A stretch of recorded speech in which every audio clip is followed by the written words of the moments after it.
campo eléctrico y el vector de fuerza. Bueno, tenemos un punto que nos dice dos caras, Q1 es igual a menos 4 nanocoulomb y Q2 es igual a 4 nanocoulomb, que están ubicados en los puntos P1 3,4 y P2 menos 3,4. Está ubicado en metros, la distancia. Nos pide calcular el vector de campo eléctrico en el origen de coordenadas. Bueno, primero que todo debemos ubicar estas coordenadas, estas cargas, en el eje de coordenadas. Bueno, aquí primero que todo ubicamos nuestras cargas en el eje de coordenadas. Nos dice que la carga 1 está ubicada en el punto 3, 4. Bueno, como la carga es negativa, desde el punto de origen va hacia adentro. O sea, así. Y la carga Q2 en menos 3,4. Como la carga Q2 es positiva, no va a ubicar hacia afuera. Bueno, entonces recordemos que el vector de campo eléctrico, allá en el calcular el vector de campo eléctrico, es la sumatoria de los vectores del campo, que vendría siendo campo eléctrico igual al vector 1, campo eléctrico más el vector del campo eléctrico 2. Teniendo esto, vamos a calcular. Recordemos que la forma del campo eléctrico es AK por Q sobre R al cuadrado. Reemplazando en campo eléctrico 1, esto viene igual a una constante que es 9 por 10 a la 9 por la carga Q1, que es menos 4 nanocoulomb sobre la distancia. Bueno, entonces tengamos en cuenta que aquí podemos observar un triángulo. Entonces, si la distancia de punto de origen en el eje X son 3 metros y aquí este cateto es de 4 metros, simplemente la distancia del punto de origen hasta Q1 viene siendo la hipotenusa. Y para allá la hipotenusa es raíz cuadrada del cateto más la raíz cuadrada del cateto opuesto al cuadrado, que es igual a 5, porque 3 por 3 es 9, más 16, raíz cuadrada de 25, 5.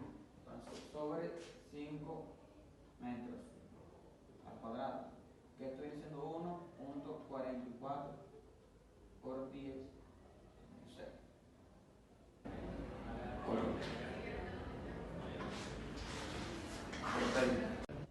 Bueno, entonces aquí tenemos en cuenta que tenemos una componente, por lo tanto tenemos que buscar los resultados de la componente en X y en Y.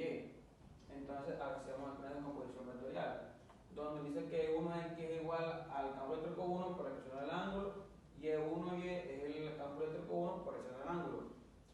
¿Cómo buscamos el coseno del ángulo? De este ángulo. Bueno, sabemos que aquí está 3 metros, entonces el coseno del ángulo es igual a 3 sobre el cateto adyacente sobre la hipotenusa. 3 sobre 5 es el coseno del ángulo. Y el seno del ángulo es el cateto opuesto sobre la hipotenusa. 4 quintos. Estos valores, ya aquí solamente reemplazamos y hallamos los resultados.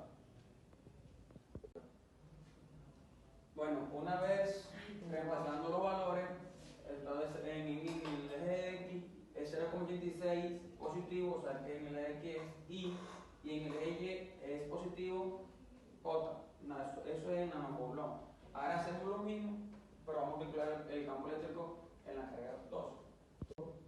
Bueno, ya el campo eléctrico en el 2, en la carga 2, no vamos a tener tantos pasos porque tenemos la misma distancia, por lo tanto el valor del campo eléctrico 2 va a ser el mismo que el 1. Igual en el eje X va a ser el mismo. En el eje Y será distinto porque en la componente de la carga 2 viene hacia la izquierda. Por lo tanto, será negativo menos. Bueno, en la sumatoria ya del eje X tenemos como resultado 1.72 y positivo. Y en el eje Y menos y más, ya simplemente cancelamos el eje Y.